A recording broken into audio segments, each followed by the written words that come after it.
Good morning, all of you. How are you? We are fine. Okay, nice.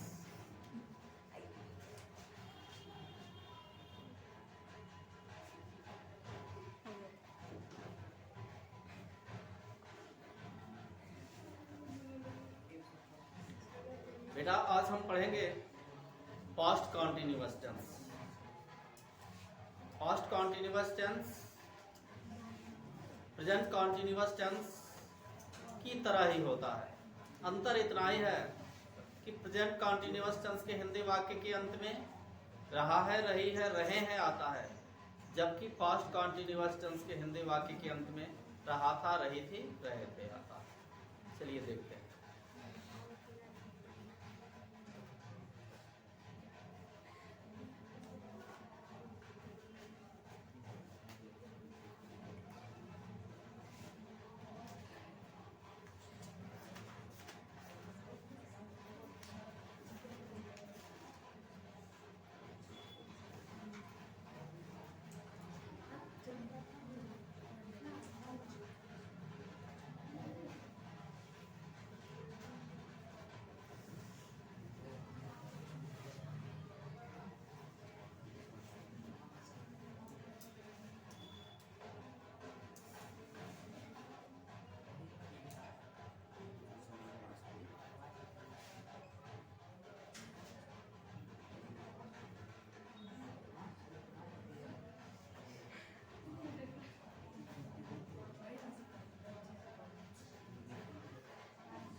देखिए बेटा श्यामपट पे आप ध्यान से देखिए। पहला जो सेंटेंस है वो है बच्चे मेला जा रहे थे, वाक्य के अंत में आया है रहे थे। दूसरा जो वाक्य है वह है लोग खेत में काम कर रहे थे, इस वाक्य के अंत में आया है रहे थे। और तीसरा जो वाक्य है वो यह है कि मैं कार चला रहा था, इसके अंत में रहा था आया है। और चौथा जो वाक्य है यह है सीमा अपना कपड़ा धो रही थी आया है। तो अगर वाक्य में रहा था, रही थी, रहे थे ये आता हो वाक्य में, तो आप समझिए कि वह पास्ट कॉन्टिन्यूअस टेंस का वाक्य है। पास्ट कॉन्टिन्यूअस टेंस में पास्ट टेंस में काम के जारी होने की सूचना मिलती है। और अगर इसका हम ट्रांसलेशन बनाएं तो सबसे पहले सब्जेक्ट लिखेंगे। सब्जेक्ट अगर सिंगुलर होगा तो हेल्पिंग वर्ब वाज, अगर सब्जेक्ट प्लूरल होगा या आई यू वी होगा तो हेल्पिंग वर्ब वर का प्रयोग करते हैं। और जो मेन वर्ब होता है उस मेन वर्ब में आई एन जी जोड़ के वर्ब का चौथा रूप बना लेते हैं, वही लिखते हैं। फिर ऑब्जेक्ट और फिर हम एक्स्ट्रा सब को लिखते हैं। सबसे पहले बेटा हम क्या लिखेंगे? सब्जेक्ट। सब्जेक्ट सिंगुलर होगा तो हेल्पिंग वर्ब वाज, प्लूरल होगा तो वर।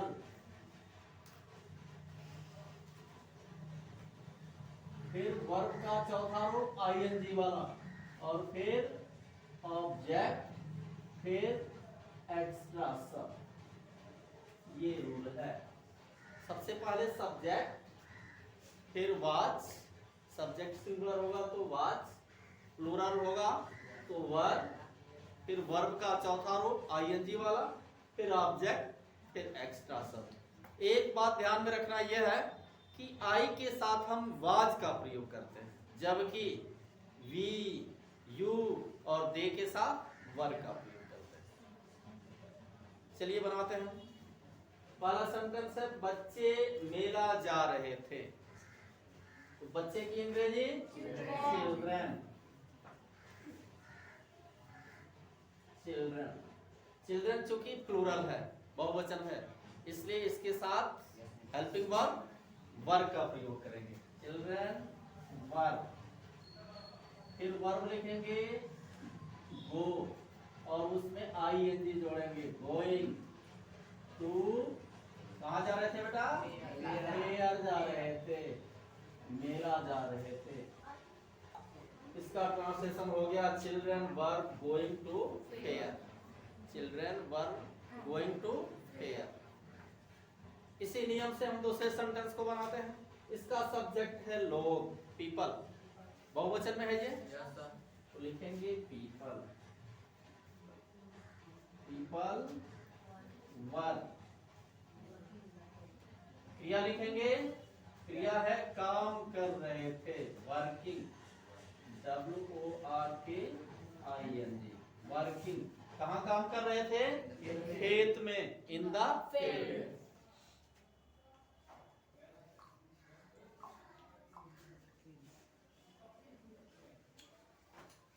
People were working in the field, ये इसका ट्रांसलेशन होगा। अगला जो सेंटेंस है, मैं कार चला रहा था, सब्जेक्ट है आई, मैं, तो आई के साथ वाज का प्रयोग करेंगे। मैं बताया हूं, आई के साथ वाज का प्रयोग करेंगे। I was. फिर क्रिया लिखेंगे ड्राइव, आईएनजी जोड़ेंगे, ड्राइविंग।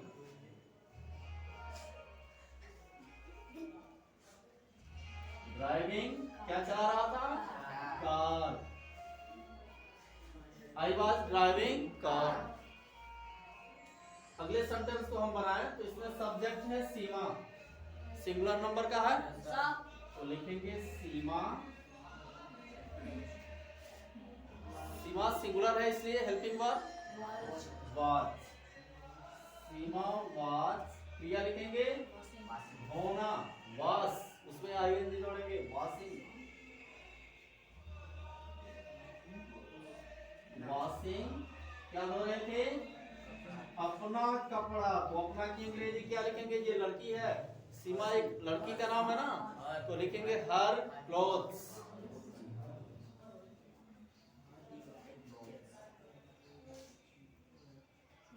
क्या हुआ? सीमा वाज वॉशिंग हर क्लोथ्स। बेटा ये सिंपल सेंटेंस है, इसको बनाना बिल्कुल आसान है। मैं चाय पी रहा था, आई वॉज टेकिंग टी। माँ रसोई घर में खाना पका रहे थे, mother was cooking food in the kitchen. चिड़ियाएं ऊंचे आकाश में उड़ रही थी, birds were flying high up in the sky. ये सिंपल सेंटेंस है, ऐसे हम सिंपल सेंटेंस को बनाएंगे। आइए हम निगेटिव सेंटेंस की ओर देखते हैं, ध्यान देते हैं।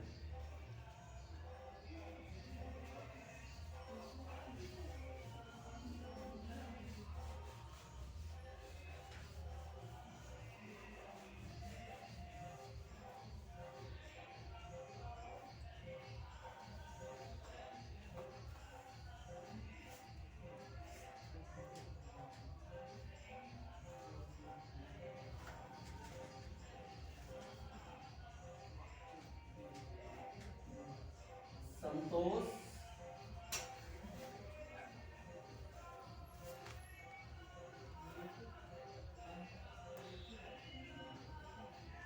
मांस नहीं खा रहा था।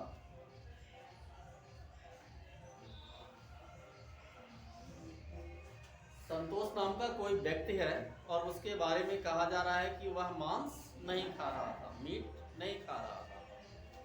तो वाक्य अगर जो निगेटिव होगा तो नहीं की अंग्रेजी हम वाज या वर के तुरंत बाद लिख देंगे।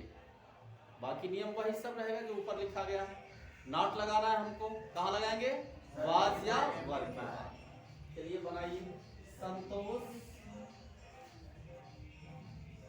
संतोष सिंगुलर है, सिंगुलर नंबर है, इसलिए लिखेंगे वाज और यहीं पे हम लिख देंगे नॉट। क्रिया लिखेंगे ईटिंग,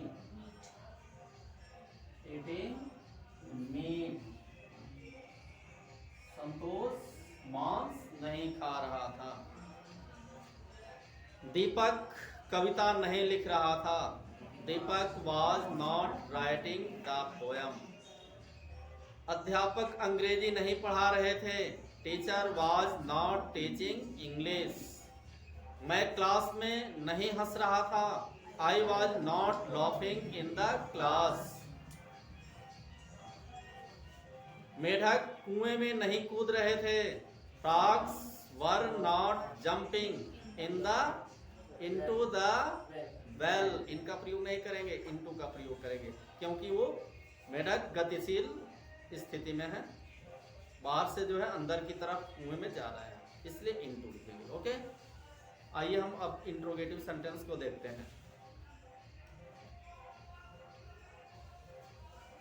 वाक्य हो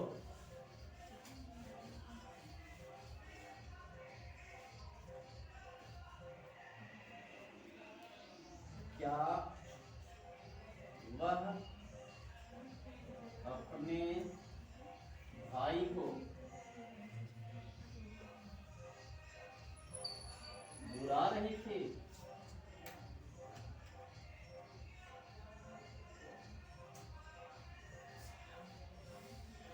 क्या वह अपने भाई को बुला रही थी? वाक्य का जो सब्जेक्ट है वह है वह, और यह लड़की है, क्योंकि अंत में देखिए लिखा है रही थी, बुला रही थी। इसका मतलब लड़की है, तो वाक्य अंग्रेजी हम लिखेंगे सी। ठीक है, वाक्य इंट्रोगेटिव है और वाक्य के प्रारंभ में आया है क्या। जब वाक्य के प्रारंभ में क्या आता है तो उसकी अंग्रेजी नहीं लिखते हैं, उसके स्थान पे उस टेंस के सहायक क्रिया लिखते हैं। तो इस टेंस में सहायक क्रिया लगता है वाज, वर, जो सब्जेक्ट के अनुसार लगता है। सब्जेक्ट है ही सी, इसलिए हम लिखेंगे वाज, लिखेंगे वाज, फिर सब्जेक्ट लिखेंगे सी, फिर वर्ब लिखेंगे कॉल, और इसमें आईएनजी जोड़ेंगे, कॉल इन। किसको बुला रहे थे? अपने भाई को, तो लिखेंगे हर ब्रदर। इस तरह से ये वाक्य हुआ, was she calling her brother. क्या तुम मेरी सहायता कर रहे थे? Were you helping me? क्या आप नदी में नहा रहे थे? Were you taking bath in the river? क्या दादी जी पूजा कर रहे थे? Was grandmother worshipping? क्या दादी माँ मंदिर में पूजा कर रहे थे? Was grandmother worshipping in the temple? Okay, अगला जो इंट्रोगेटिव सेंटेंस होता है वह हिंदी वाक्य के बीच में प्रश्नसूचक शब्द आता है। क्या, क्यों, कैसे, कब, कितना, ये सब आता है। जैसे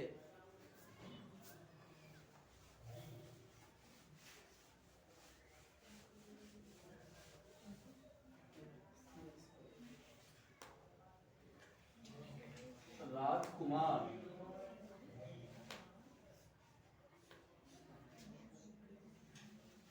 घर पर क्या खा रहा था?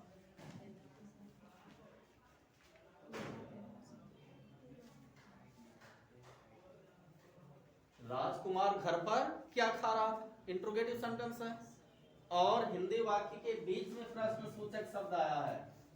तो इसका जब ट्रांसलेशन बनाएंगे तो इसकी अंग्रेजी पहले व्हाट, फिर हेल्पिंग वर्ब लिखेंगे। राजकुमार सिंगुलर नंबर है, तो helping verb was, what was, और फिर लिखेंगे सब्जेक्ट राजकुमार, फिर क्या लिखेंगे? टेकिंग या टेकिंग। टेकिंग, वहां पर एक्स्ट्रा शब्द है घर पर, तो लिखेंगे एट होम। क्या हुआ? What was Rajkumar taking at home? तुम कल कहां जा रहे थे? तुम कल कहां जा रहे थे? Where you going yesterday? Okay, वह तुम्हें क्यों मार रहा था? Why was he beating you? Sachin तुम्हें क्यों गाली दे रहा था? Why was Sachin abusing you? इस तरह से इसका ट्रांसलेशन बनेगा।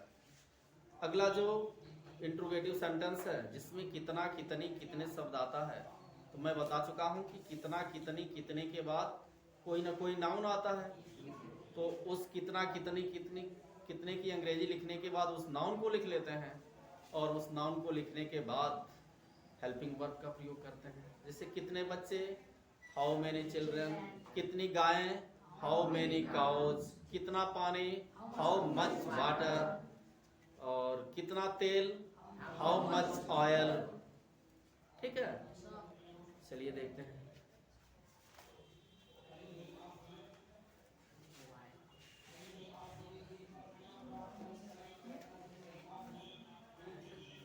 कमरे में कितने बच्चे पढ़ रहे थे?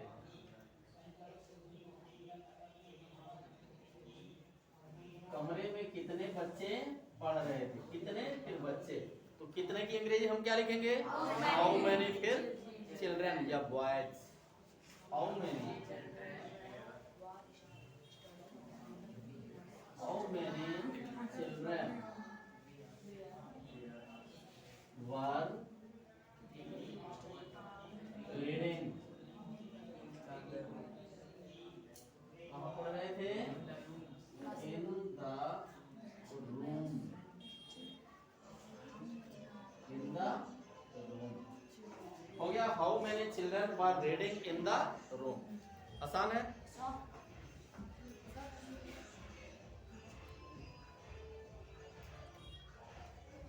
और सेंटेंस ऐसे ही देखते हैं। खेत में कितनी गायें चर रही थीं? How many cows were grazing in the field.